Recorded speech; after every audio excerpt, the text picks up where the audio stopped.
네, 반갑습니다. 마음디자인TV 마음디자인 한말 선생입니다. 부부 셀프 힐링 연속 시리즈 영상입니다. 여러분 반복해서 말씀드립니다. 구독과 좋아요를 하시고 따라오시면 마음의 고통 혹은 관계의 갈등을 치유하는 데 도움이 됩니다. 오늘은 의식의 전환으로 부부관계나 인간관계에서 온 우울을 다스리는 법, 그리고 삶의 온전성과 삶의 생기를 찾는 방식을 함께 하도록 하겠습니다. 네, 오늘 영상입니다. 삶은 우리가 의식하는 대로 삶이 사라지지 않나요? 신기합니다. 아침에 일어나서 하루가 감사하고 의미 있는 신비의 삶이라고 의식하면 그렇게 사라집니다.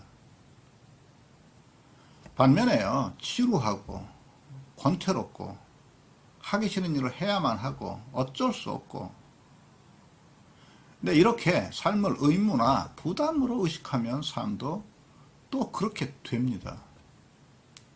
그러면 삶과 부부관계, 인간관계들이 다 우울해지고 불안해지죠. 우리는 지금 내가 하고 있는 일을 하지 않을 수 없거나 어쩔 수 없이 해야 된다 이렇게 되면 그 일이나 역할이 하지 않으면 안 되는 일로 바뀌게 됩니다. 삶을 대하는 의식이 이렇게 되면 우리가 하고 있는 그 일의 수고도 해야 되고, 그 일에 관한 내가 스스로 만든 심리적인 부담감이나 의무감도 견뎌야 하는데요. 사실 우리를 더 힘들게 하는 것은 우리가 하고 있는 어떤 일이나 역할보다는 그 일이나 역할에 관한 부담이 우리를 더 지치게 합니다. 누군가 시대 혹은 처가의 모임에 참석할 일이 있었습니다. 그런데 그 모임에 어쩔 수 없이 의무감에 참여한다면 우리는 그 모임 자체와 그 모임에 관한 심리적인 함께 이겨내야 하는 거죠. 어떤 의미에서는 그 일 자체보다 그것에 관한 심리적인 부담감이 훨씬 고통스럽고 힘들답니다. 한번 보십시오. 우리가 이런 부담과 의무감으로 삶을 살아간다고 생각해 보세요. 어쩔 수 없어. 지금 이 일을 하지 않으면 안 돼. 방법이 없잖아. 이렇게 한다고 생각해 보십시오. 어떻습니까? 몸이 무겁지요. 심리적으로도 무겁고 부담이 되지요. 지치고 짜증나지 않나요? 네, 우리가 삶을 대하는 이런 비주체적 무의식이 몸에 전달되는 건데요. 이런 비주체적 무의식은 우리가 행복하게 살아가려는 우리의 목표를 방해한다고요. 바로 이 잠긴 의식, 닫힌 의식이 우리를 불행하게 하는 거죠. 그리고는 이해할 수 없는 심리적인 현상이 마음에서 벌어지는데요. 자기가 스스로 삶이나 부부관계나 인간관계를 의무나 부담으로 여기고 그 부정적인 심리를 극복하느라 또 힘드는 거죠. 자기가 스스로 힘든 것을 만들고 그것을 극복하느라고 힘드는 거라고요. 우리도 모르게 이 비주체적 무의식에 노출되곤 합니다. 무의식적인 비주체적 부정적 메시지. 두렵고 불안하고 우울하고 부담스럽고, 이런 무의식적인 부정적 메시지에 우리 자신이 만약에 선택되어지면 우리 앞에 있는 삶과 인간관계는 고통스럽게 됩니다. 답답하게 되는 거죠. 이런 무의식적인 부정적인 메시지가 지금 여기에 삶을 생생하고 온전하게 살아가지 못하게 하는 것이라고요. 이 영상을 지금 시청하는 시청자분도 자기 스스로가 삶을 얼마나 부담, 의무 혹은 비주도성을 가지고 살아가는지 한번 살펴보십시오. 혹시 이렇게 의식하면서 살아가는 것은 없나요?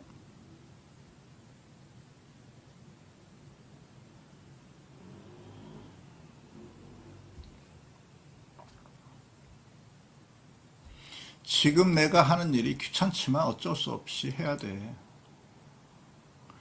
배우자의 역할이든 부모의 역할이든 자녀의 역할이든 그 일을 어쩔 수 없이 하고 있는 건 아닌지, 아니면 언젠간 지금 이 일을 그만두겠어 라고 생각하면서 지금 그 일을 하고 있는 것은 없는지, 누군가의 보상이나 칭찬이나 격려가 필요하다고 생각하면서 그 일을 하고 있는 것은 없는지. 네, 이렇게 되면 매일 살아가는 게 힘이 듭니다. 당연히 삶의 긴장이 과잉됩니다. 삶에 수동적이 되고, 네, 짜증이라는 감정을 달고 살지요. 그러면 어떻게 해야 하는지요? 네, 오늘의 무조건 따라하기입니다. 의식을 좀 간단하게 바꿔볼게요. 지금까지 우리가 앞에 영상에서 이야기했던 그 모든 것들에게 감사하고 사랑하면서 살아가게 되면 어떻게 되는지요? 어떻습니까? 감사와 사랑하면서 살아가는 주체로 살면 어떻습니까? 그래도 좀 살만하지요? 몸도 마음도 가볍지요? 네, 그렇다면 그가 있음에 감사하십시오. 그녀가 있음에 감사하세요. 그녀를 사랑하십시오. 그리고 지금 하는 일과 역할에 감사하십시오. 그 일과 역할을 사랑하십시오. 감사할 수 없는 이유, 사랑할 수 없는 이유가 생각나나요? 네, 바로 그 이유 때문에 그럼에도 불구하고 사랑하고 감사해야 합니다. 자신의 삶에 혹은 인간관계에 결핍감이나 불만족이 있나요? 그러면 자신 앞에 A4용지 백지 한 장을 꺼내세요. 그리고요, 그럼에도 불구하고 감사한 이유와 사랑할 이유를 찾아보십시오. A4용지에 한번 직접 글을 써보셔요. 네, 이렇게 쓸 수가 있겠습니다. 나는 지금 암에 걸렸다. 불행하죠? 근데 그럼에도 불구하고 나는 나를 돌아볼 시간을 갖게 된 것에 감사하다. 네, 이렇게 감사를 찾을 수 있습니다. 암이 걸렸음에도 불구하고 항암을 잘 견디어내준 내 몸에 감사하고 그 내 몸을 사랑한다. 내 배우자는 나를 잘 공감하지 않는다. 네, 답답하죠. 네, 그럼에도 불구하고 그는 성실하고 다른 사람들에게는 경우가 있는 사람이다.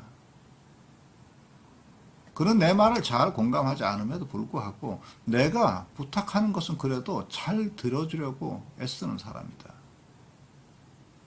네, 이렇게 A4용지에 써보십시오. 지금 내가 하는 이 일이 지겹고 내게 맞지 않는다. 그럼에도 불구하고 이 일은 내가 더 나은 곳으로 나아가게 하는 계단이다. 그래서 나는 이 계단에 감사하고 이 일을 사랑한다. 써보십시오. 자기의 경우를 한번 써보셔요. 아이가 장애가 있다. 그래서 늘 마음이 아프고 속이 상하다. 그럼에도 불구하고 그 아이가 건강한 것에 감사하다. 그럼에도 불구하고 그 아이의 웃음소리는 내 영혼을 맑게 한다. 그 아이는 나에게 천사다. 그래서 있는 그대로의 그 아이를 사랑한다. 추석입니다. 시댁과 처가를 가는 것이 부담스럽다. 그럼에도 불구하고 어른들을 찾아뵐 수 있다는 것에 이 환경에 감사한다. 몸은 힘들지만 다녀오고 나면 내가 개운한 마음이 들어 이런 생각이 드니 다녀오는 것도 감사하다. 어른들이 고집스럽지만 그럼에도 불구하고 고집을 부릴 수 있는 그들의 건강에 고맙다. 네, A4용지에 이렇게 자신의 무의식적인 비주체적 부정적 의식을 기록하시고 열린 주체의식으로 바꾸십시오. 그리고요, 훨씬 중요한 것은 삶과 인간관계 속에 존재하는 있는 그대로의 나를 감사와 사랑으로 대하는 겁니다. 그렇게 마음도 몸도 편안한 삶이 되시기를 네, 진심으로 바랍니다. 구독과 좋아요, 알람 눌러주시고 네, 추석 되시고 다음 영상에서 또 뵙도록 하겠습니다. 네, 고맙습니다.